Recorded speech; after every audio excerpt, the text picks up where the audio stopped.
Hey everyone, I'm Peter Stories here to guide you today. If you use this video to drift off to sleep, please tap like, hit subscribe, and drop a comment telling me where you're watching from and what time it is there. Now settle in, get cozy, and let yourself relax.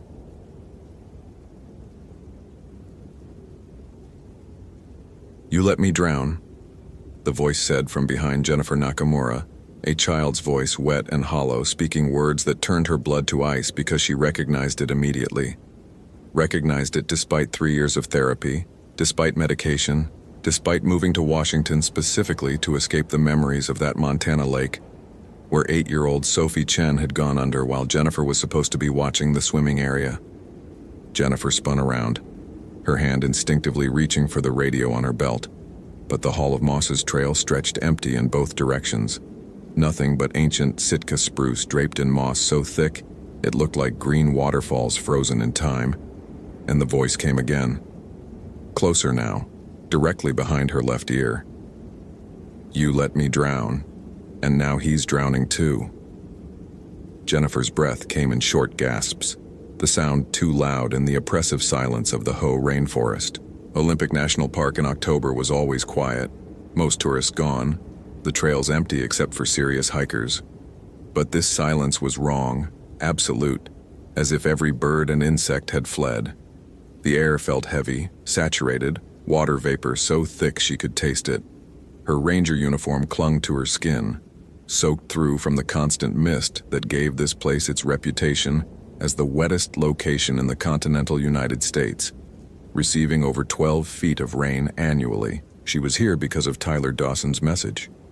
It had come through at 6:47 a.m., a voicemail left on the ranger station's emergency line, and Jennifer had listened to it 4 times before hiking out alone, against protocol, because something in Tyler's voice had triggered every instinct she'd developed during 5 years of backcountry work.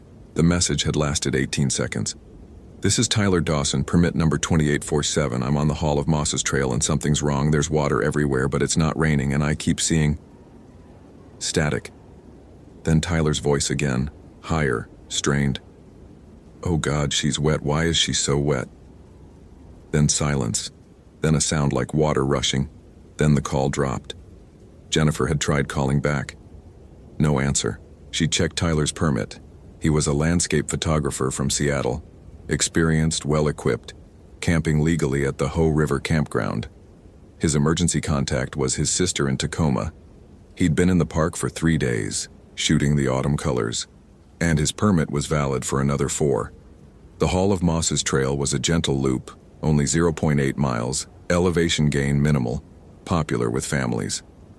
Nothing dangerous, nothing that should have made Tyler Dawson sound terrified, but Jennifer knew terror when she heard it, knew the specific pitch of a voice confronting something the mind refused to process, because she'd made that sound herself 3 years ago, when she'd realized Sophie Chen had been underwater for 90 seconds, when she'd dove and found the girl tangled in submerged branches, when she'd pulled her up and tried CPR and failed while Sophie's mother screamed. Jennifer had been a lifeguard that summer working at Lake Mary Ronan, and Sophie's death had destroyed her. The investigation cleared her of negligence. Sophie had swum past the designated area, had ignored warnings, but guilt didn't care about official findings. Jennifer had quit, moved states, taken a job where she could help people, could prevent tragedies, could maybe balance the cosmic ledger, except now she was hearing Sophie's voice in the rainforest and Tyler Dawson was missing, and the moss-draped trees seemed to lean inward, closing around her like a tunnel. Jennifer forced herself to breathe slowly, deliberately. Auditory hallucinations were a symptom of PTSD. She'd experienced them before, especially under stress. This was her mind playing tricks. Nothing supernatural, nothing real. She pulled out her phone, iPhone 5, new that year, one of the first smartphones with decent cameras, and documented her position. The GPS showed her coordinates, 47.86007 degree N, 123.9356 degree W, elevation 578 feet. The time was 9:23 a.m. October 17, 2012. She continued up the trail looking for signs of Tyler. The moss here grew impossibly thick, on tree trunks, on fallen logs, on the trail itself. Everything was green, layered green, cathedral green, the kind of green that existed nowhere else on Earth. The Sitka spruce rose 200 feet overhead, their trunks 6 feet in diameter, giants that had been growing since before Columbus reached America. Between them, vine maples blazed red and gold, autumn colors that should have been beautiful but instead felt ominous like warning lights. Jennifer found Tyler's tripod first, 20 yards off trail, set up facing a massive nurse log, a fallen ancient tree hosting dozens of younger trees growing from its decay. The tripod was extended, positioned perfectly for a long exposure shot, but the camera was missing. Tyler's backpack leaned against a nearby tree, opened, contents spilling out. His water bottles, his food, his sleeping bag, all there. His wallet was there, his car keys were there, his phone was there, and it was soaking wet. Jennifer picked up the phone carefully, water dripping from it. The screen was cracked, the device clearly dead, but it hadn't been raining. The forest was misty, yes, but not wet enough to soak a phone this thoroughly. The moisture was wrong, too much, too sudden, as if the phone had been submerged. She documented the scene with photos, noting that Tyler's gear showed no signs of struggle. He'd set up his shot, removed his camera from the tripod, and then... what? Walked away without his phone, his wallet, his supplies? A sound reached her from deeper in the forest. Dripping water, steady and rhythmic. Jennifer turned toward it, her hand moving to her pepper spray. The dripping grew louder, impossible to ignore, and underneath it she heard something else. Breathing, ragged and wet, like someone with water in their lungs trying to draw air. "Tyler Dawson," Jennifer called out. "Ranger Nakamura, Olympic National Park. If you can hear me, respond." The breathing stopped. The dripping continued. And then, from the direction of the sound, a figure appeared between the trees. It was a woman. She wore a white dress that hung heavy with water, dripping constantly, leaving a trail of moisture on the moss. Her hair was black, long enough to reach her waist, and it too dripped steadily, streams of water running down her back. Her skin was pale, gray-tinged, the color of something that had been underwater too long. She stood perfectly still, 50 feet away, and her eyes were wrong, too large, too dark, reflecting nothing. Jennifer's training said to approach, to check if this was an injured hiker, but every instinct she possessed screamed to run. The woman in white didn't move, didn't breathe, didn't blink. Water pooled at her feet, spreading across the moss. "Ma'am, do you need assistance?" Jennifer's voice shook despite her efforts to control it. The woman tilted her head, the movement too sharp, too fast. Her mouth opened and water poured out. A torrent that shouldn't have been possible, gallons of it spilling onto the forest floor. When she spoke, her voice was Sophie Chen's voice, 8 years old, dead for 3 years. "You let me drown, Jenny. You looked away and I drowned. Now you'll watch him drown too. You'll watch everyone drown." Jennifer staggered backward, her radio falling from her belt. This wasn't real. This was trauma, PTSD, a hallucination brought on by stress and Tyler's disappearance. She closed her eyes, counted to 10, employed the grounding techniques her therapist had taught her. When she opened her eyes, the woman would be gone, revealed as a trick of light and shadow and guilt. She opened her eyes. The woman was closer, 30 feet away now, though Jennifer hadn't seen her move. More water poured from her mouth, from her eyes, from her hair. The temperature had dropped 20 degrees, Jennifer's breath misting in air that had been warm moments ago. "Not real," Jennifer whispered. "You're not real." The woman smiled, and her teeth were gray, coated in algae. "I'm real. I'm Yurei. I'm Onryo. I died with hatred in my heart, and hatred keeps me here. You know this, Jennifer Nakamura. Your grandmother told you the stories. You just refused to believe." Jennifer's grandmother had told her stories. Obasan's tales of Japanese ghosts, of women who died violently and returned seeking vengeance. Yurei in white burial kimonos, long black hair, seeking those who wronged them. Jennifer had dismissed them as folklore, as cultural mythology, nothing more. But her grandmother had been specific about the signs: the cold, the water, the presence of wetness where no moisture should be. Uri were associated with water, with drowning, with floods. They appeared soaking wet, dripping endlessly, carrying the water that killed them. The woman, the Uri, moved forward, and this time Jennifer saw the movement, saw how she glided rather than walked, her feet not quite touching the ground. Behind her, more figures appeared between the trees. A man in hiking clothes, water streaming from his mouth and nose. A woman in a park ranger uniform from the 1980s, her face bloated, her eyes clouded. A child no more than 5, water dripping from outstretched fingers. All of them dripping, all of them watching Jennifer with hatred. The rainforest remembers, Sophie's voice said from the first Uri's mouth. The river remembers. All the ones who drowned, all the ones lost to water, we remember. Olympic National Park has taken 37 lives to water since 1938. Drownings in the Ho River, in Shusher Beach's riptides, in Lake Crescent's cold depths. We are all here. We are all angry, and he tried to photograph us. Understanding crashed over Jennifer like a wave. Tyler Dawson had seen them. He'd come to the rainforest to photograph the moss, the trees, the autumn colors, and he'd seen the Uri. He'd tried to document them, and they'd taken him. Where is he? Jennifer demanded, fear transforming into ranger professionalism. Where is Tyler Dawson? The Uri moved closer, 15 feet away now, and Jennifer could smell her. Stagnant water, decay, the particular rot of drowning. He's where all who see us go. He's in the water, always in the water, drowning forever, never dying completely, trapped in the moment between life and death. Jennifer's phone buzzed in her pocket. She pulled it out, saw a text message from an unknown number. The message was a photo. Tyler Dawson submerged in water, eyes open wide in terror, hands reaching upward toward a surface he couldn't reach. The metadata showed the photo was taken 3 minutes ago, at these exact coordinates. But there was no water here.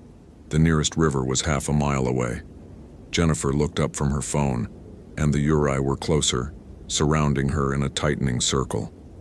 The moss beneath her feet was sodden, water squelching with each step. The air itself felt liquid, hard to breathe, as if she was already underwater. You let one drown, the Sophie-voiced Uri said. You must save this one, or join us. Those are the rules. Save him before the water takes him completely, or drown yourself in guilt and grief until you become like us. Onryo, bound to this place, seeking vengeance forever. The Uri vanished, all of them simultaneously, dissolving into mist. The temperature rose, the oppressive wetness receded, and Jennifer stood alone on the trail, her heart hammering, her phone showing the photo of Tyler drowning in water that shouldn't exist. She had a choice. She could leave, get help, follow protocol, or she could find Tyler now while he might still be alive, while the Uri's challenge remained open. Jennifer thought of Sophie Chen, of the 90 seconds that had killed her, of how Jennifer had failed to save her. She thought of 3 years of therapy, 3 years of guilt, 3 years of waking up drowning in phantom water. She couldn't fail again. Jennifer moved off trail, following the direction the Uri had indicated, pushing through ferns and moss toward the sound of running water. The forest grew darker, denser, the ancient trees blocking what little sunlight filtered through the constant cloud cover. Her boots sank into moss that was wetter than it should be, water pooling in her footprints.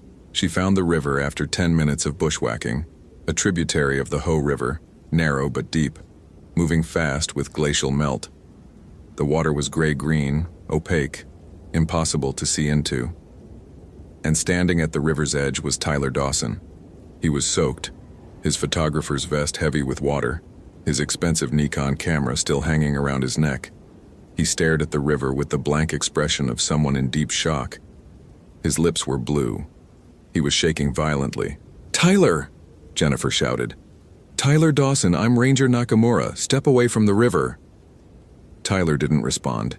He took a step forward into the water, and Jennifer lunged, grabbing his arm, pulling him back. His skin was ice cold, hypothermic, and his eyes didn't focus on her. "She wants me," Tyler whispered. "She says I took her picture without permission. She says I stole her image. She says I have to pay." Jennifer dragged Tyler away from the river, her training overriding her fear. Hypothermia first, explanations later. She pulled emergency blankets from her pack, wrapped Tyler in reflective mylar, started documenting his condition. Core temperature dangerously low, cognition impaired, pupils responsive, but sluggish. "Tyler, how long have you been in the water?" "Hours, days, forever. She keeps pulling me under, and I drown, and then I'm breathing again, and she pulls me under again, over and over. I can't keep..." His words cut off as the river erupted. Water surged upward, defying gravity, forming a column, a shape, a woman rising from the current. This Yurei was different from the others. Older, angrier, her white burial kimono pristine despite the water. Her face was beautiful and terrible, features sharp, expression full of rage. Around her neck hung prayer beads, and in her hand, she held a small cloth doll, the kind used in traditional Japanese funerals. "You photographed me," the Yurei said, her voice layered, multiple voices speaking as one. "You pointed your machine at my resting place and captured my image without permission, without prayer, without respect. You have disturbed my peace. You must pay the price." Jennifer stepped between Tyler and the Yurei, her mind racing through everything her grandmother had told her about Japanese ghosts. Yurei couldn't be fought physically. They couldn't be killed. They were already dead, but they could be placated sometimes if you understood what they wanted. "What price?" Jennifer asked. "What would satisfy your vengeance?" The Yurei's eyes fixed on Jennifer, black and bottomless. "You. The one who let a child drown. You carry guilt already. You carry water in your lungs, in your heart. You are halfway to becoming like me. Give yourself to the river, and I will release him." Jennifer felt the pull of the Yurei's words, felt the truth in them. She did carry guilt. She did wake up drowning. Part of her had been underwater since Sophie Chen died. Maybe the Yurei was right. Maybe drowning was what she deserved. She took a step toward the river. Tyler grabbed her arm, his grip weak, but desperate. "No, don't. She's lying. I've seen what she does. She takes and never stops. If you go in, we both die." Jennifer stopped, Tyler's words cutting through the Yurei's hypnotic pull. She looked at Tyler, really looked at him, and saw someone who'd been terrorized for hours but was still fighting, still trying to help despite his own fear. "You're right," Jennifer said. She turned back to the Yurei. "You say I carry guilt. You say I let a child drown. You're correct. I failed Sophie Chen. I'll carry that failure for the rest of my life. But I won't fail Tyler Dawson. I won't let you take him," the Yurei screamed, and the sound was like water filling lungs, like the moment of drowning, like every nightmare Jennifer had experienced since Sophie's death. The river surged, waves crashing impossibly high, water reaching for them like grasping hands. Jennifer pulled Tyler backward away from the river's edge, but the water followed, spreading across the forest floor, rising inch by inch. The Yurei multiplied, dozens of drowned spirits rising from the river, all of them moving toward Jennifer and Tyler with unified purpose. Jennifer's radio crackled. Impossible, it had fallen away earlier, and a voice came through speaking Japanese. "Guangming Jingen, Guangming Jingen wo Changeo." The mantra of light. Chant to the mantra of light. Her grandmother's voice, dead for 2 years but unmistakable, and Jennifer remembered suddenly that her grandmother had given her something before she died. A small omamori charm, a protection amulet. Jennifer had kept it in her ranger vest's inner pocket, half forgotten. She pulled out the charm now, red fabric embroidered with gold, containing prayers written by monks at a shrine in Kyoto. Her grandmother had insisted she carry it, had said some dangers couldn't be fought with modern tools. The Yurei recoiled, their advance stopping. The lead spirit, the one from the river, shrieked, her face distorting, becoming something monstrous. Buddhist prayers. You dare use sacred words against me? I dare use whatever works, Jennifer said. She didn't know the mantra of light by heart, but she knew other prayers, other words her grandmother had taught her. She began to speak, words in Japanese she barely understood, protective mantras, blessings for the dead. The Uri writhed, their forms becoming less solid, the water they commanded receding. But the lead spirit remained, her hatred palpable, and she pointed at Jennifer with a finger that dripped black water. You cannot save everyone, the Uri hissed. You will fail again. You will watch someone drown again. And next time the Omamori will not protect you. Next time I will take you both. The spirits dissolved. The water vanished as if it had never existed. And Jennifer and Tyler collapsed on suddenly dry moss, both of them shaking, both of them alive. Jennifer radioed for emergency extraction, called in Tyler's condition, requested immediate medevac. A helicopter arrived 20 minutes later, military fast, and took Tyler to Olympic Medical Center in Port Angeles. Jennifer hiked out alone, collected Tyler's equipment, filed her report. The official record stated, visitor experienced hypothermia and disorientation after falling in tributary stream. Rescued by responding ranger. No permanent injuries. Recommended improved trail signage near water features. No mention of Uri. No mention of drowned spirits, no mention of Japanese ghosts haunting America's rainforests. But Jennifer knew, and Tyler knew. He left the hospital 2 days later, went home to Seattle, and never returned to Olympic National Park. He sold his camera equipment, switched careers, became a graphic designer who worked entirely indoors. When asked about his photographs from the Hoh rainforest, he said they'd been lost in a water accident. He never elaborated. Jennifer continued working as a ranger, but she researched everything she could find about Olympic National Park's drowning victims, all 37 of them since 1938. She learned their names, their stories, how they'd died. She visited their memorial sites when she could, left offerings, spoke prayers her grandmother had taught her, and she kept the Omamori with her always, because the Uri had been right about one thing. Jennifer would fail again someday. Everyone failed. Everyone let someone down. The question was whether you kept trying despite the failures, or whether you let guilt drown you while you still breathed. Jennifer chose to keep trying. But sometimes on foggy mornings when the mist hung thick over the Hoh rainforest, when the moss dripped endlessly and the river ran high, Jennifer heard Sophie Chen's voice calling from the trees, heard the accusations, the blame, the reminder of her failure. And sometimes she saw them, the Uri standing between the ancient trees, their white clothes dripping, their black hair trailing water, their eyes full of hatred and sorrow, watching her, waiting for her next failure, ready to drag her down into the water she'd been drowning in since Sophie died. The rainforest remembered. The water remembered. And the dead were patient. They had time. They had centuries. They would wait for Jennifer Nakamura to fail again, and when she did, they would be ready. And next time, no Omamori charm would save her from joining them in their endless, drowning rage. But until that day came, Jennifer would keep working, keep helping, keep trying to balance the ledger Sophie's death had unbalanced. She would save who she could save. She would fail when she failed. And she would live with both, because that was what being human meant. Carrying guilt and hope simultaneously, drowning and breathing at the same time, knowing the Uri waited, but refusing to surrender to them. The Hall of Moss's trail remained open. The river continued flowing. The rain kept falling.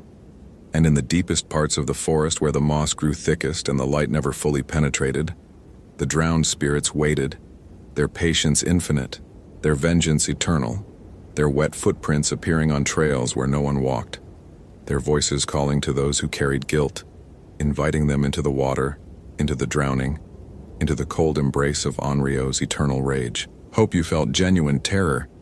If you appreciate authentic horror rooted in real folklore, consider following for more stories. Which moment scared you most? Share your theory about what happened. The voicemail was time-stamped 11:47 p.m. 3 hours after Madison Garcia had been declared missing, and Robert Fitzgerald could hear something breathing behind his daughter's terrified whisper. He played it again, the 5th time in as many minutes, his hands shaking as he pressed the phone against his ear. Madison's voice came through, barely audible over static that shouldn't exist on a digital recording. "Dad? Dad, please. I don't know where I am. It's so dark. There's someone here, something. Dad, please find me. Please, I'm so scared. The message cut off abruptly, replaced by 3 seconds of that breathing. Not labored breathing, not frightened breathing. Steady. Patient. The breathing of something that had all the time in the world. Robert checked the timestamp again, as though the numbers might have changed.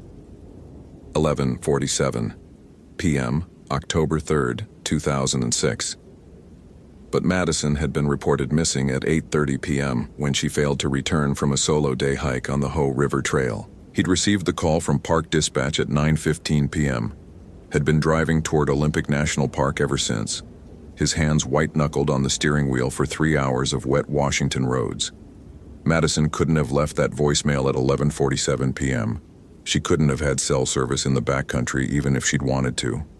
The Hoh rainforest had no towers, no reception, nothing but ancient trees and constant rain, and the kind of darkness that predated human understanding. But the message existed. Her voice existed. That breathing existed. Robert pulled into the ranger station at the Hoh Rainforest Visitor Center at 12:30 a.m. 2 rangers were coordinating the search, a woman in her 50s named Patricia and a younger man whose name Robert forgot immediately. They had maps spread across a table, flashlight beams crisscrossing the topographic lines. "Mr. Fitzgerald," Patricia said, her voice carrying the practiced calm of someone who'd done this too many times. "We have teams sweeping the main trail. Your daughter's last known position was at the 5 Mile Island campsite. She signed the trail register at 2 p.m. Another hiker saw her around 3:30 p.m. heading back toward the trailhead, but she never arrived." "She called me," Robert said, holding up his phone. "After she was reported missing. After you called me. Listen to this." He played the voicemail. Both rangers listened, their expressions shifting from professional concern to confusion. "That's impossible," the younger ranger said. "There's no cell service anywhere on that trail.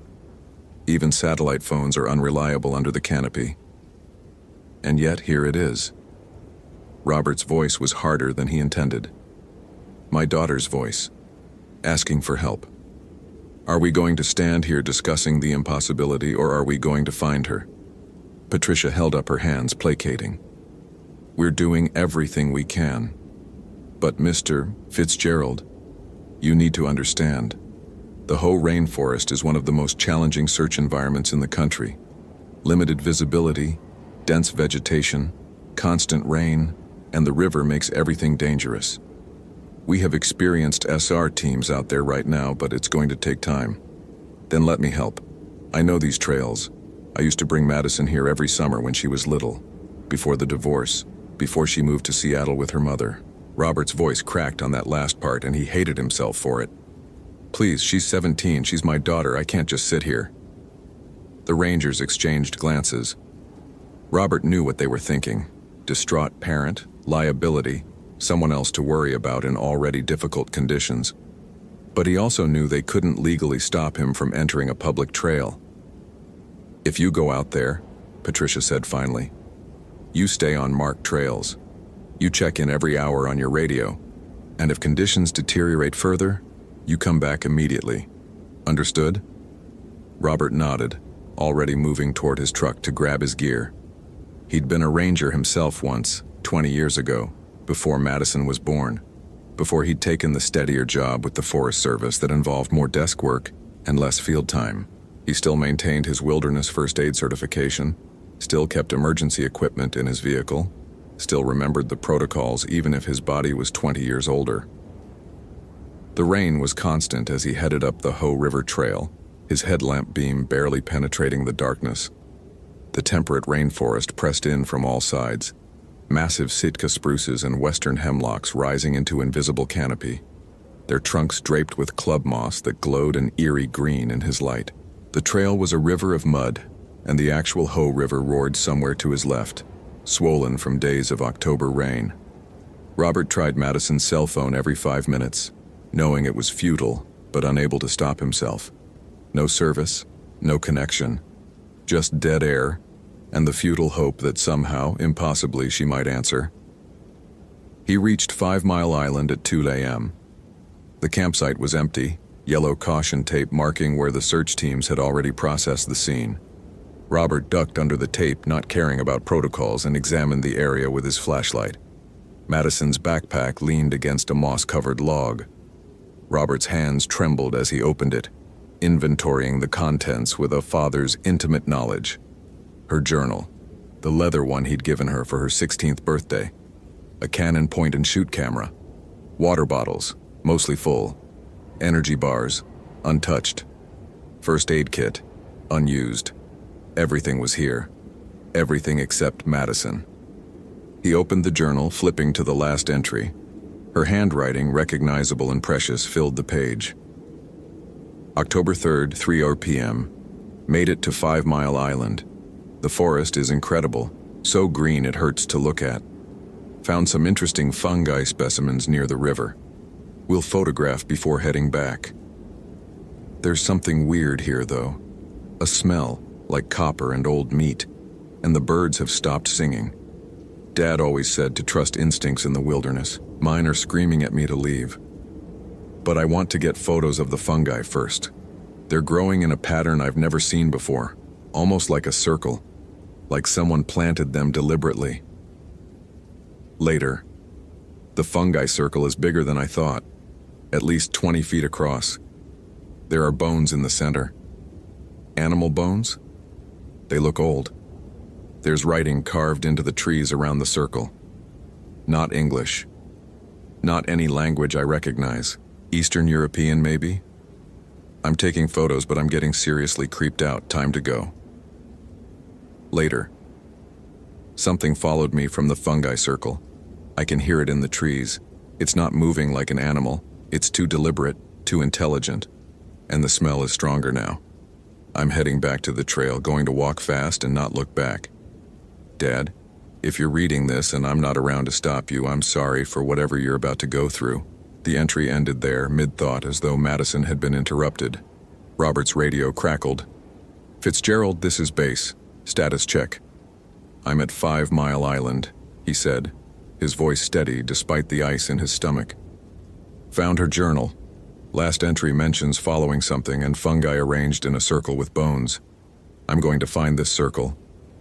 Negative, Fitzgerald. That's off trail. Too dangerous in these conditions. Return to the marked trail. My daughter is out here somewhere. I'm finding that circle. He switched off the radio before Patricia could respond and pulled out Madison's camera. 47 photos on the memory card.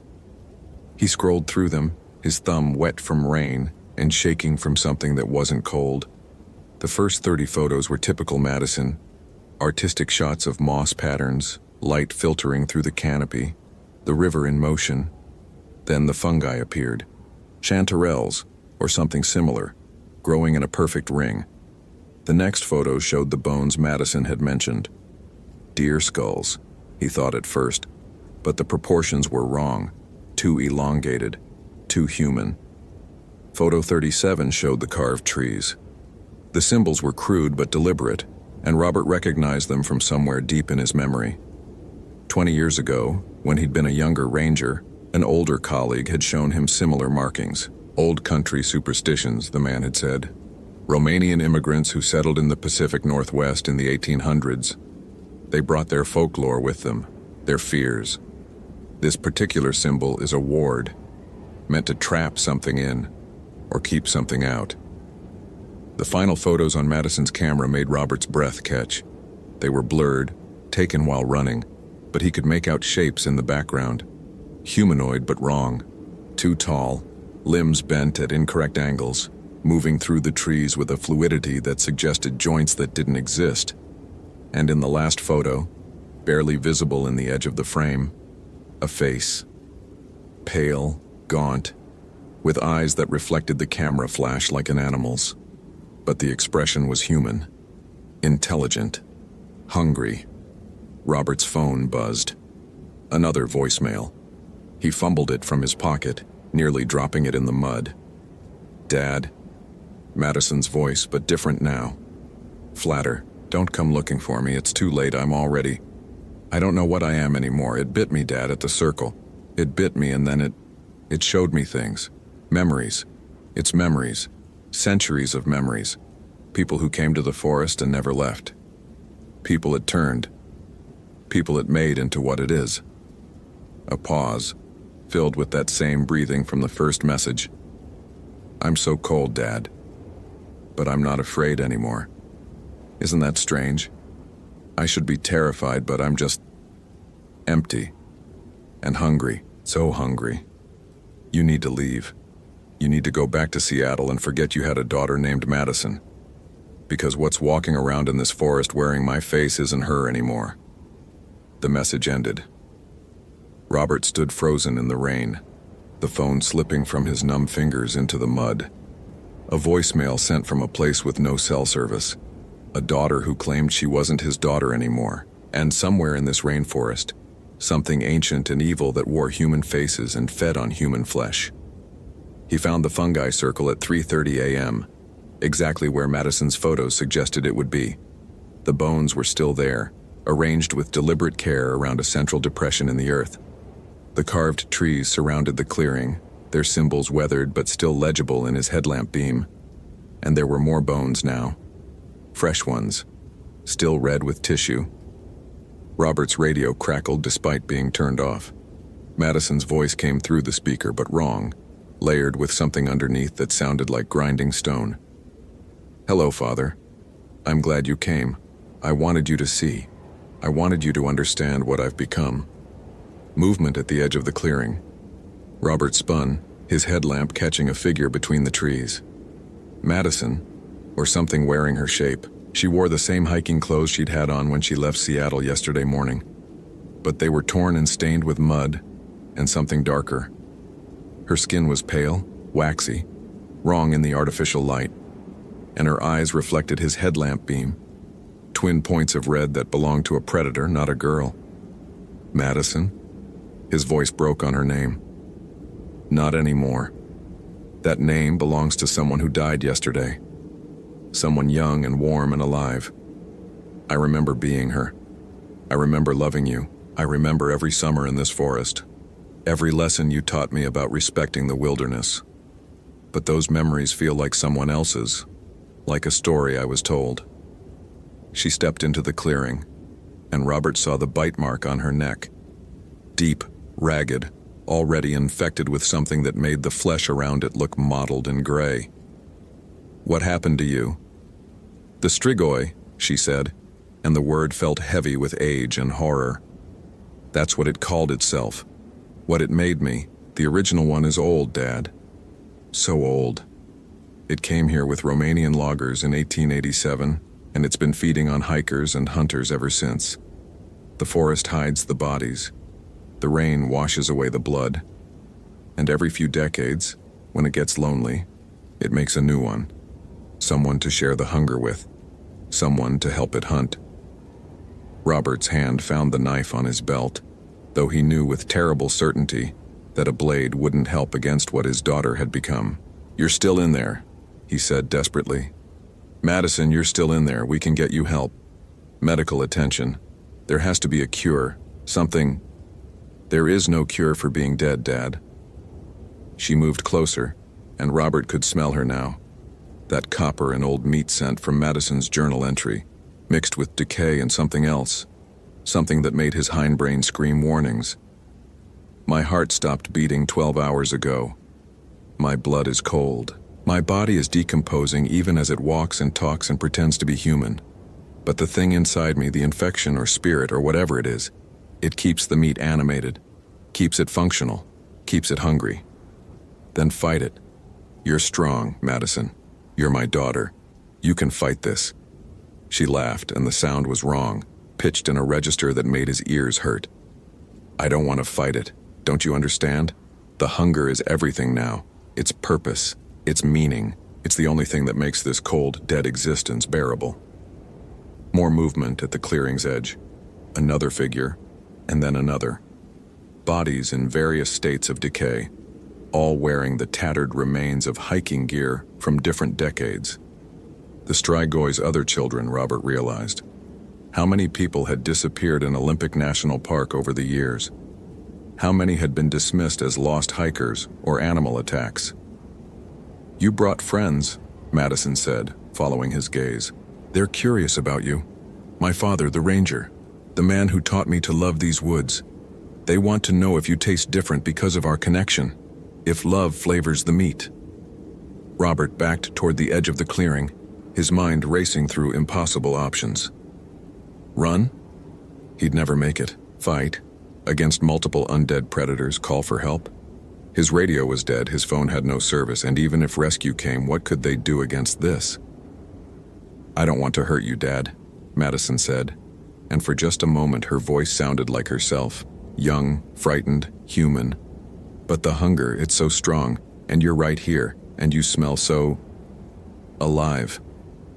The other Strigoi were closing in, forming a circle around Robert. He counted 7 of them, including Madison. 7 dead things wearing human shapes, all focused on him with that same hungry attention. "What do you want from me?" Robert asked, surprised by how steady his voice remained.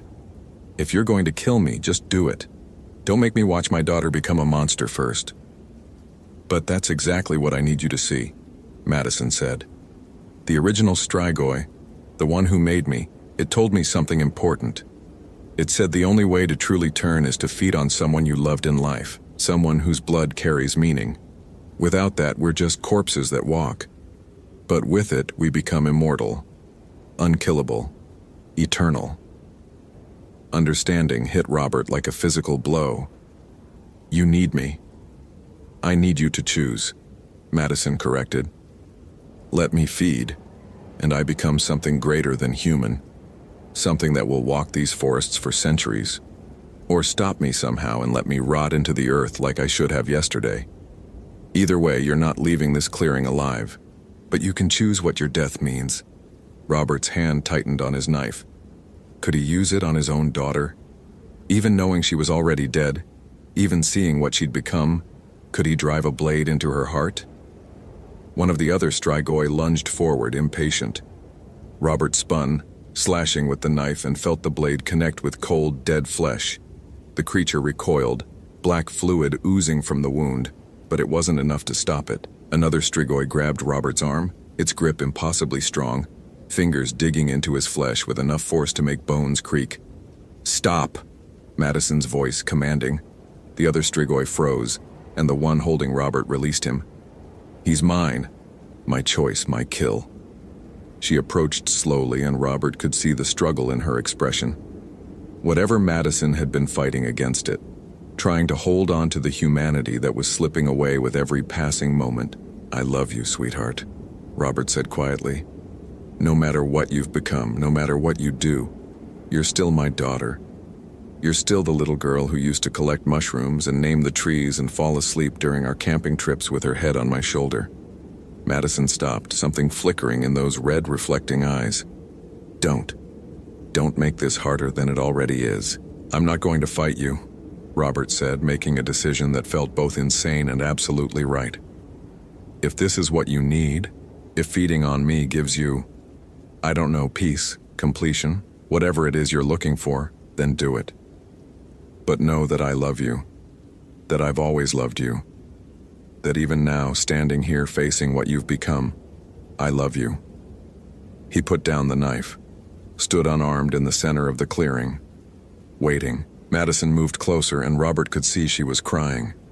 Dead eyes producing real tears that ran down waxy cheeks. You can't just give up. That's not who you are. You're supposed to be strong, supposed to survive, supposed to protect my daughter," Robert interrupted. "And I am. I'm protecting you from the guilt of taking a life against their will. I'm protecting whatever's left of the girl I raised from becoming a monster. You want my blood? It's yours. You've always had my heart anyway." The other Strigoi were stirring restlessly, but Madison held up her hand, keeping them back. She stood inches from Robert now, close enough that he could feel the cold radiating from her dead flesh. "I remember everything," she whispered. "Every birthday, every Christmas, every stupid argument about homework and curfews. I remember you teaching me to identify edible mushrooms when I was 6.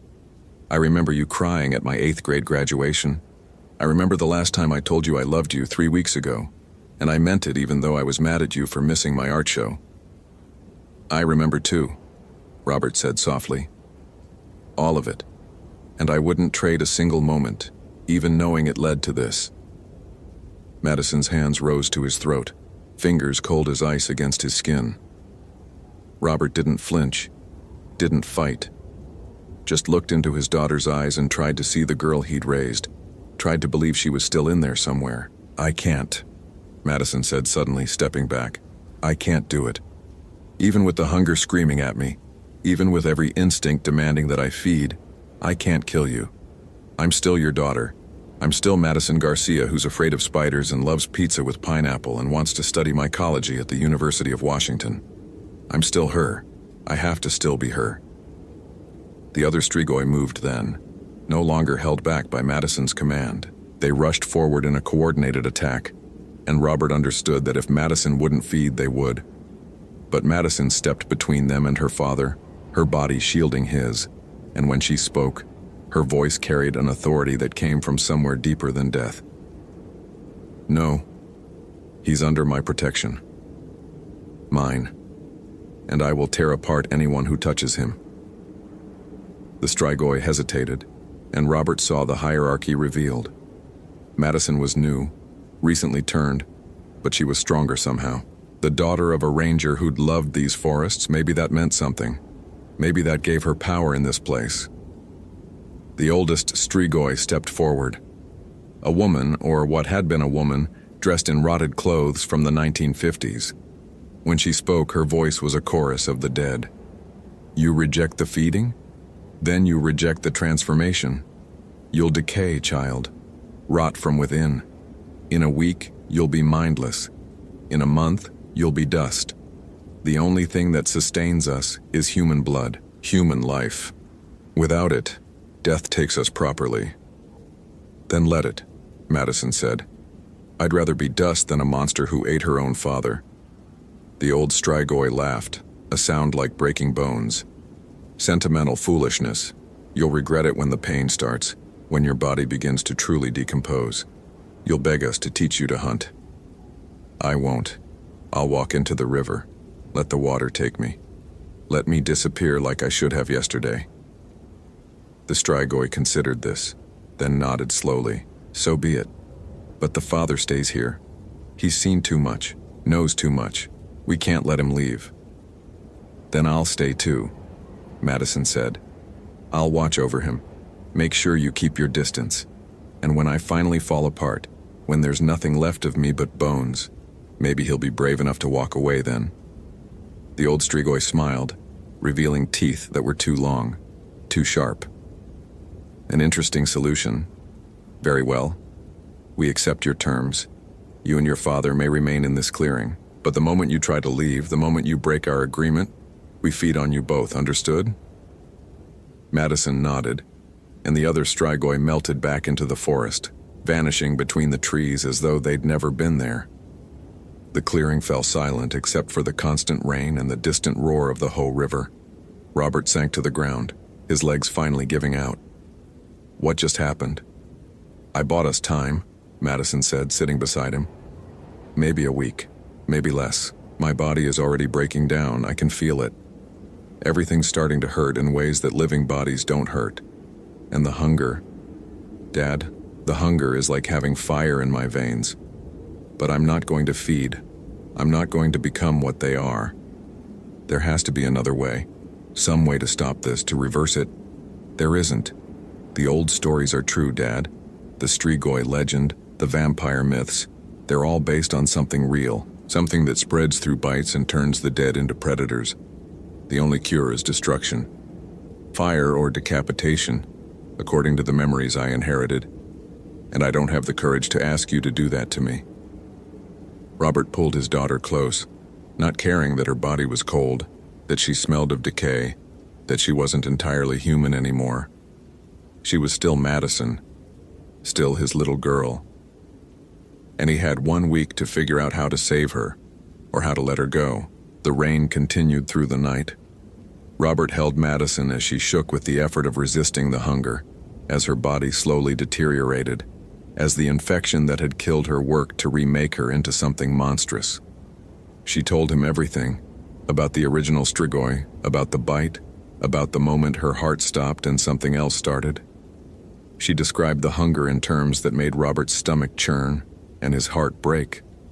By dawn, she was weaker, her skin had taken on a grayish tinge, and the bite wound on her neck was spreading, the infection radiating outward in black veins. She couldn't stand without help, and her voice was fading. "Dad," she whispered as pale morning light filtered through the canopy. "You need to do it. You need to end this. I won't last much longer, and when I finally lose control of the hunger, I'll attack you. I won't be able to stop myself. Please." While I'm still me enough to ask, Robert's hands shook as he picked up his knife. "I can't. Madison, I can't. You have to. It's the only mercy left, the only way to make sure I don't hurt anyone else. Please, Dad, do this one last thing for me." He thought about all the moments of her life. First steps, first day of school, first heartbreak. Teaching her to identify plants, to read a compass, to respect the wilderness. Every bedtime story, every scraped knee kissed better. Every teenage argument that seemed so important at the time. 17 years of being her father, and it all came down to this. One impossible choice in a rainforest clearing. "I love you," Robert said, and meant it with every fiber of his being. "I love you too, Dad. Thank you. For everything. For being the best father a girl could ask for. For teaching me to love the forest even though it killed me. For coming to find me even though you knew it was dangerous. For being here at the end." Robert pressed the knife against Madison's heart, his vision blurred with tears. She put her cold hand over his, helping him hold steady, and smiled. It was her real smile, the one he remembered from happier times. "It's okay," she said softly. "It's okay to let me go." He pushed the blade home in one quick motion, the way he'd been trained to field dress game, making it fast and clean. Madison gasped once, her eyes going wide, and then the red reflection faded from them. Whatever had been keeping her animated, the Strigoi infection or spirit or curse, released its hold. She collapsed against him, and this time when she died, it was final. Robert held his daughter's body and wept. He wept for the life she'd never have, for the future stolen from her, for the impossible choice he'd been forced to make. He wept until there were no more tears, and then he simply sat, numb and hollow as the rain continued to fall. The old Strigoi appeared at the clearing's edge as the sun rose higher. She regarded Robert with something that might have been respect. "You kept your word," she said. She kept hers. "We'll honor the agreement. You may leave." "Just like that? After everything?" "Just like that. Your daughter chose nobility over hunger. That's rare among our kind. She deserves to be honored, not consumed. Bury her deep, Ranger. Make sure she stays buried. The infection dies with the host, but only if the body is properly laid to rest." Robert dug for hours, using his knife and bare hands to carve a grave in the soft forest floor. He wrapped Madison in his jacket, placed her journal and camera beside her, and covered her with earth and stones. No marker, no ceremony. Just a father burying his daughter in the forest she'd loved. He walked out of Olympic National Park at sunset, muddy and exhausted and forever changed. At the ranger station, Patricia took one look at him and asked no questions. She filed a report stating that Madison Garcia's body had been recovered and buried in accordance with family wishes in the backcountry, which was true enough. The official cause of death was listed as animal attack. Robert never spoke about what really happened in that clearing. He returned to his desk job with the Forest Service, went through the motions of living and tried to forget. But on October nights when the rain fell hard and he couldn't sleep, he thought about Madison, about her courage in resisting the hunger, about her choice to die human rather than live as a monster. He kept her journal but never read past that last entry. Some words were too painful to revisit. He kept her camera, but never looked at the final photos again. Some images were better left forgotten. Years later, when Robert finally retired, he donated a large sum to Olympic National Park for trail maintenance and safety equipment. Anonymous, no recognition required. It was the only memorial he could give Madison, making sure future hikers were safer, that other families wouldn't suffer what he'd endured. But he never returned to the Hoh rainforest, never hiked those trails again. The place held too many ghosts, too many memories, too much pain. The forest had taken his daughter and forced him to mercy kill her animated corpse. Some wounds didn't heal, some choices haunted you forever. On the anniversary of Madison's death every year, Robert received a single voicemail. No number, no timestamp, just his daughter's voice saying 6 words. "Thank you, Dad. I love you." Each year he listened, and each year he wept, and each year he wondered if it was truly her spirit reaching out, or just his grief manifesting in impossible ways. He never figured out the answer, and maybe that was appropriate. Madison's last days had been defined by the impossible made real, by folklore proved fact, by the thin line between life and death revealed as far more permeable than science acknowledged. Robert Fitzgerald died in 2031, an old man with a quiet life and a secret that crushed him. His last words, according to the hospice nurse, were, "I'm coming, sweetheart. Dad's coming." Whether he was reunited with his daughter and whatever came after, or whether death was simply the end, no one could say. But in Olympic National Park, deep in the Hoh rainforest, a grave sits unmarked and undisturbed. And on October nights when the rain falls and the darkness presses close, some hikers report hearing a young woman's voice calling for her father. The rangers dismiss it as wind or imagination. But those who've spent time in the deep wilderness know better. They know that some bonds transcend death, that love persists even when bodies fail, that in places old and wild and saturated with blood and sorrow, the past never truly releases its grip on the present. Madison Garcia died at 17 in 2006.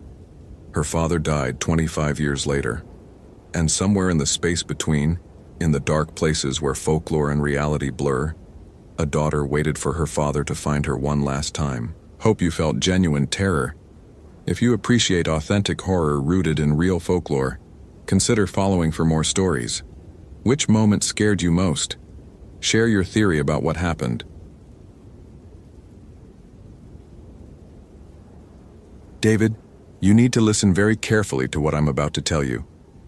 The voice on the radio belonged to Sarah Chen, the veteran ranger who'd trained David Ramirez for the past 4 months.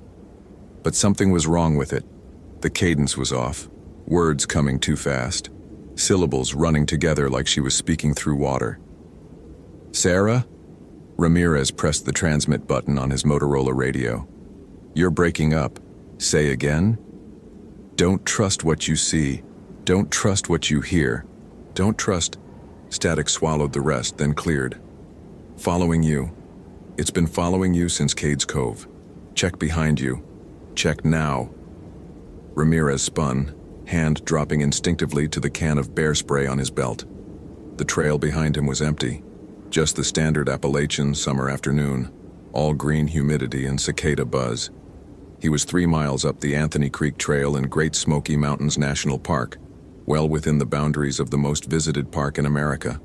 It was July 2015, 78 degrees, and there were probably 50 other hikers within a 2-mile radius.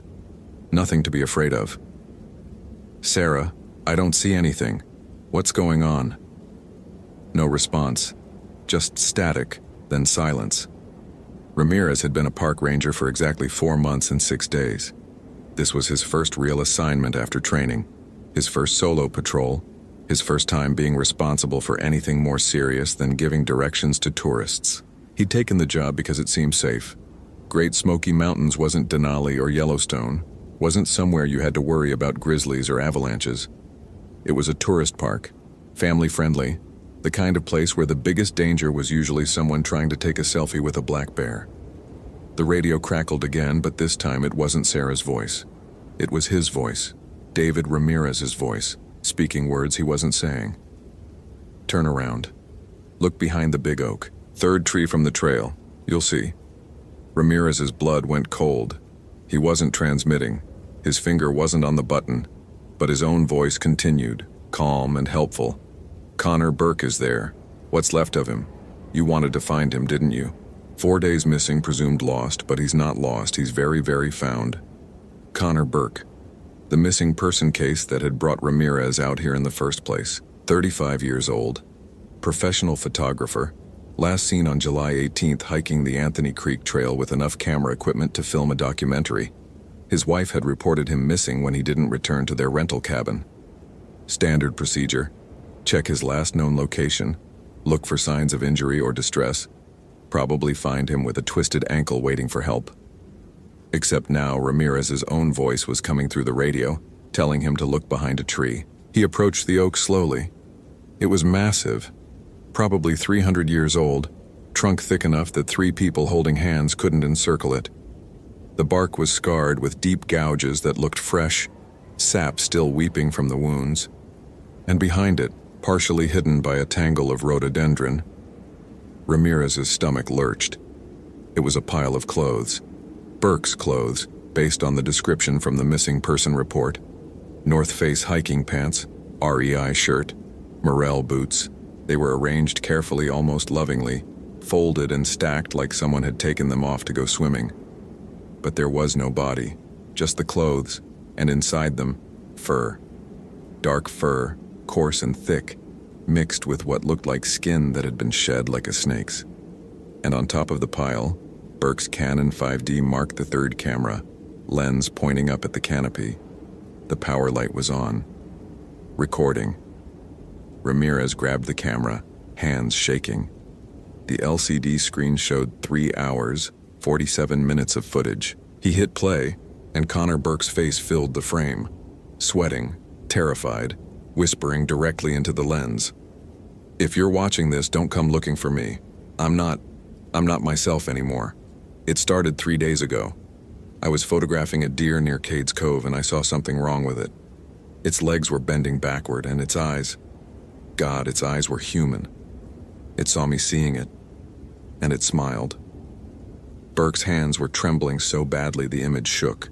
That night I heard my wife's voice outside my tent. But she wasn't on this trip. She was back at the cabin.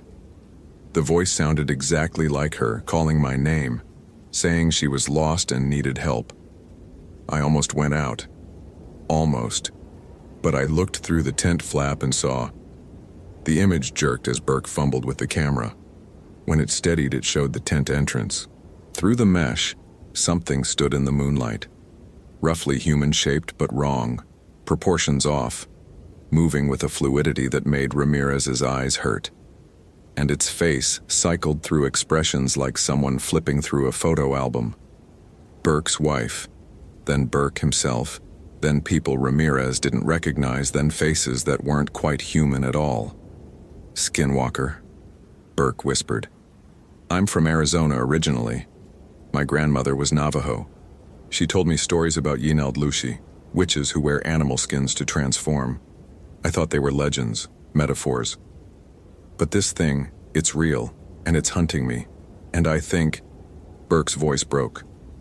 I think it's getting inside me. I feel it in my head, thoughts that aren't mine, hunger for things I shouldn't want. My hands. Look at my hands. He held them up to the camera. The fingers were too long, joints bending at extra angles, and the skin was peeling, revealing dark fur underneath. It touches you and you change. It gets in through your skin, through your thoughts. It wears you like a costume. And the worst part is, Burke's eyes filled with tears. The worst part is it feels good. It feels right, like I'm finally becoming what I was always supposed to be. The video ended. Ramirez dropped the camera like it had burned him. His radio erupted with sound, not static this time, but voices, dozens of them, all talking at once. Some sounded human, others didn't. And threading through all of them was Sarah Chen's voice, saying over and over, "Don't let it touch you. Don't let it touch you. Don't let it." A branch snapped behind him. Ramirez turned and saw a deer standing on the trail. Normal white-tailed doe, probably 120 pounds, watching him with liquid brown eyes. Except deer didn't stand that still. Deer didn't stare without blinking. And deer absolutely didn't smile. Its jaw unhinged, dropping far too low, revealing teeth that were flat and human-looking. When it spoke, the voice was Connor Burke's. "You're wondering if I'm still in here. I am. Sort of.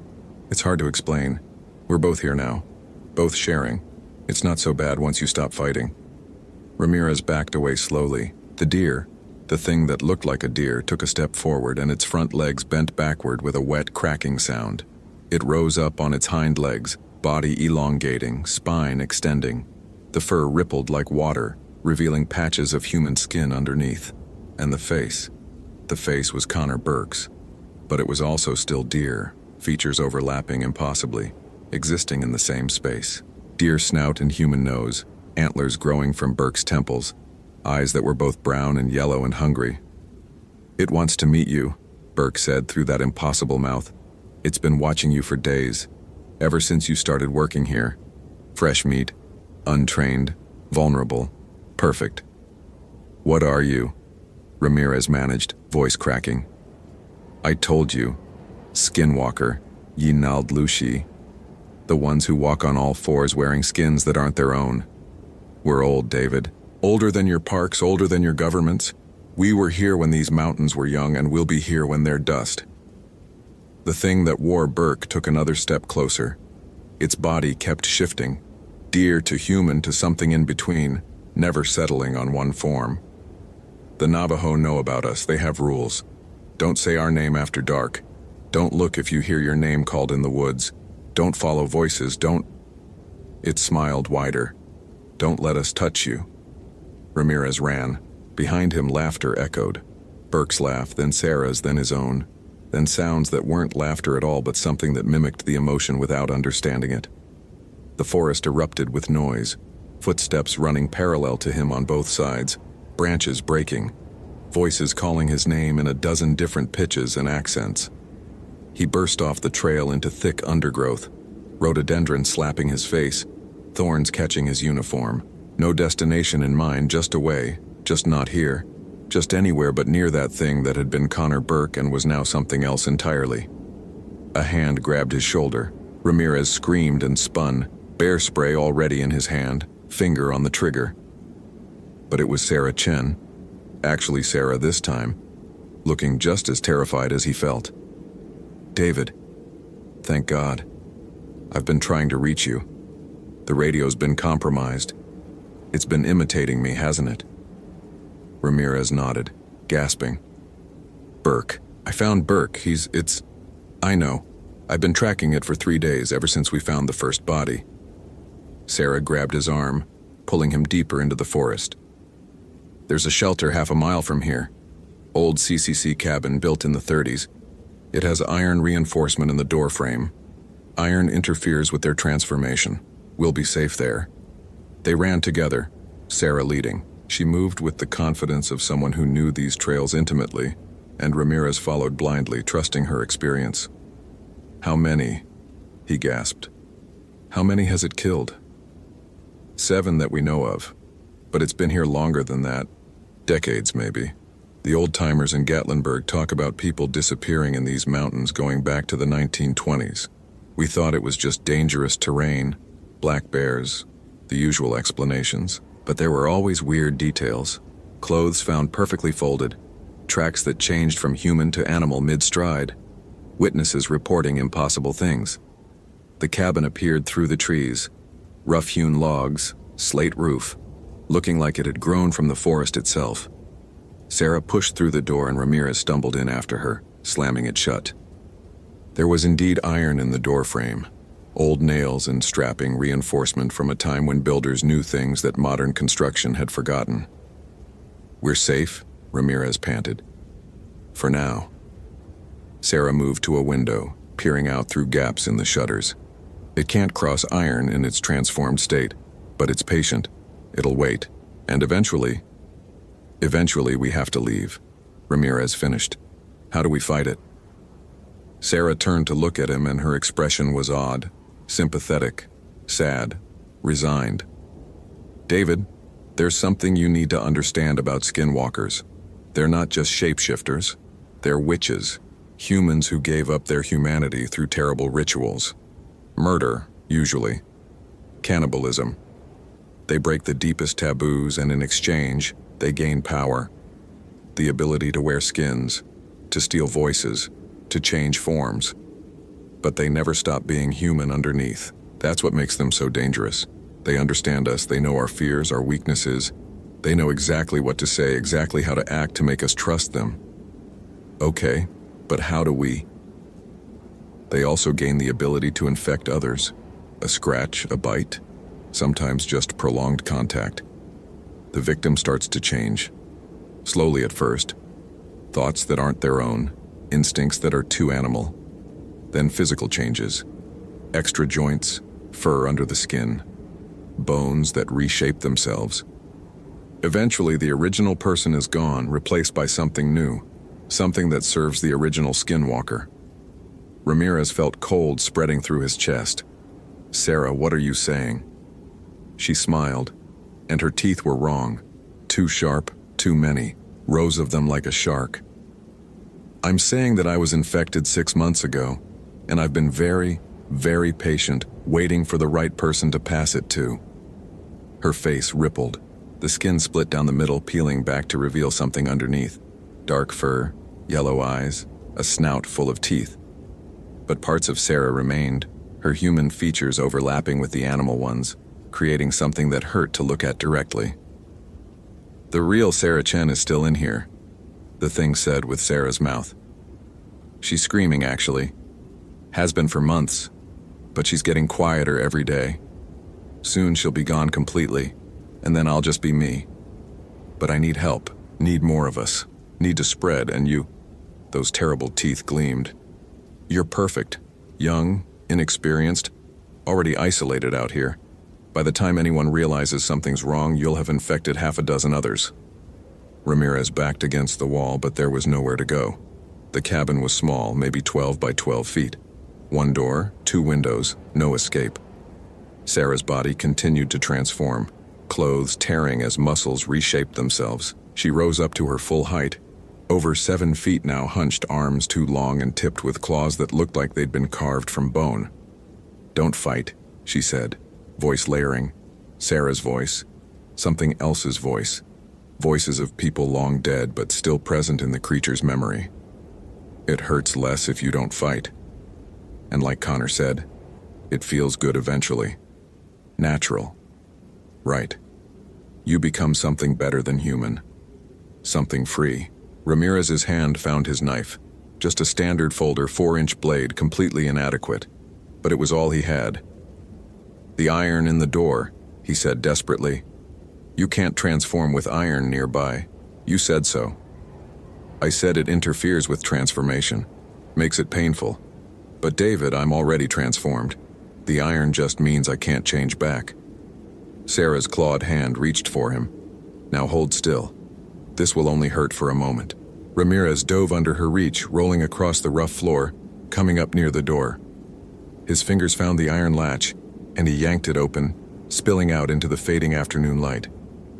Sarah shrieked, a sound that was part human scream, part animal howl, part something else entirely. She crashed through the doorway after him, but the iron had done something. Her transformation was reversing, fur receding, bones cracking back into human configuration. She fell to her knees, writhing, both human and animal, and neither. You can't run forever, she gasped. It's already in you. When I grabbed your shoulder. Ramirez looked down at his shoulder. His uniform shirt was torn where Sarah had grabbed him, and underneath his skin was wrong. Not quite his skin color. Darker, coarser. And when he focused on it, he could feel something moving underneath. Something burrowing deeper, spreading through his bloodstream like ice. Oh God. Welcome to the family, Sarah said, her voice steadying as her body finished reverting to human form. She stood, naked and covered in blood, and smiling with teeth that were still too sharp. You've got maybe 6 hours before the change becomes permanent. 6 hours to decide, fight it and die screaming, or accept it and become something more. Ramirez ran again, but this time he was running from himself as much as from her. The forest was different now. He could smell things he shouldn't be able to smell. Other hikers miles away, their sweat and fear and excitement.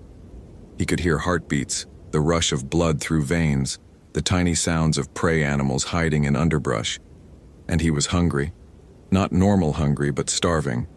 A hunger so deep and primal that it made his previous life of sandwiches and protein bars seem like an absurd joke.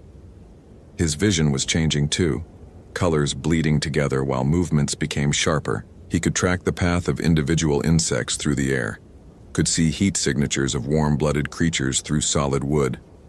The world was becoming readable in ways his human brain wasn't equipped to process, information flooding in faster than thought. He found himself near Cade's Cove, the broad valley where Connor Burke had first seen the deer with human eyes. Sunset was painting the mountains gold and red, and below him a family was setting up camp. Mother, father, 2 kids, laughing and arguing about where to put the tent stakes. Normal people doing normal things, completely unaware that something wearing David Ramirez's skin was watching them from the tree line, calculating which one would be easiest to separate from the group, which one would scream the loudest, which one would taste best. No. Ramirez jerked back from those thoughts, horrified. They weren't his thoughts, couldn't be his thoughts. He was a park ranger. His job was to protect people, not hunt them like prey. The word felt right in ways that terrified him. His hands were changing now, fingers elongating, nails darkening into claws. He watched with detached horror as fur pushed through his skin, as bones restructured themselves with wet cracking sounds that should have been agony, but instead felt like relief, like shrugging off a coat that had always been too tight. He had 6 hours, Sarah had said. 6 hours to decide. But what if he didn't want to decide? What if he just let nature, or whatever this was, take its course? The family below had finished setting up their tent. The kids were playing tag, running in circles, so much energy, so much life. The father was starting a fire, the smell of lighter fluid sharp even from this distance. The mother was on her phone, probably checking the weather, making plans for tomorrow's hike. Tomorrow. Would Ramirez even be himself by tomorrow? His radio crackled one last time. Connor Burke's voice, or what remained of it. David, if you can still hear me, if you're still in there, you need to know something. I found a way to fight it, not to cure it. There's no cure, but to stop the spread. You have to... Static.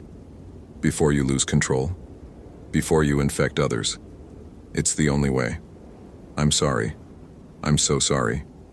The transmission ended with a sound like bones breaking. Ramirez looked at his hands, half human, half something else. Looked at the family below. Looked at the darkening forest that was starting to feel more like home than any house ever had. 6 hours to decide between dying human or living as a monster. But there was a third option, wasn't there? The option Burke had found. The option that ended the infection before it could spread. Ramirez's fingers found his knife again.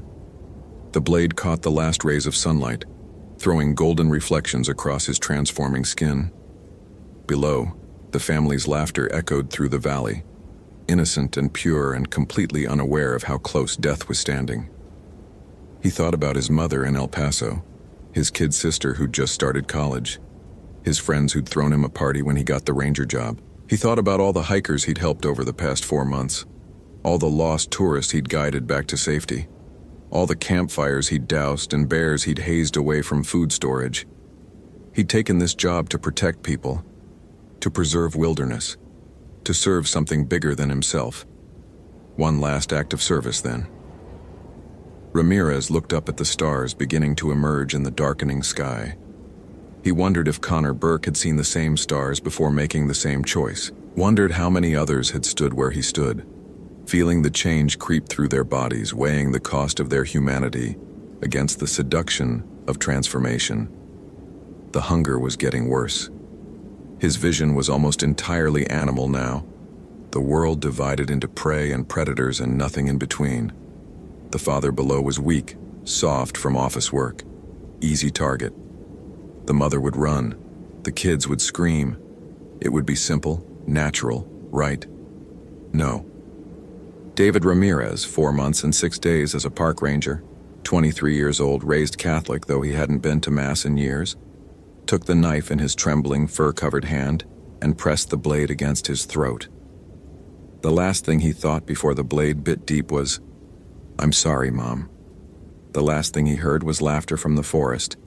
Sarah's laughter, or Connor's, or his own, or something far older that had been laughing at human choices for centuries. The last thing he felt was relief that the hunger would finally stop. They found David Ramirez's body 3 days later, about 50 yards from the family's campsite. The family reported hearing an animal in distress that night but hadn't investigated. Smart decision, the investigating rangers agreed. Lots of dangerous wildlife in the Smokies. The official report listed Ramirez as a victim of a black bear attack, though several details didn't quite fit. The wounds were wrong, too clean, too deliberate. And there were no bear tracks, just human footprints that seemed to change mid-stride into something else, something with too many toes and joints that bent backward. The Park Service buried the inconsistencies along with the body. They hired a new ranger to replace Ramirez. Young woman from Colorado, bright-eyed and enthusiastic, ready for her first real assignment. She lasted 2 months before she stopped showing up for shifts. Her apartment was empty except for a pile of clothes folded neatly on the bed, and a note written in handwriting that didn't match her application forms. "Gone to join the family. Don't look for me. Because some hungers can't be stopped, only spread. Some infections have no cure, only carriers.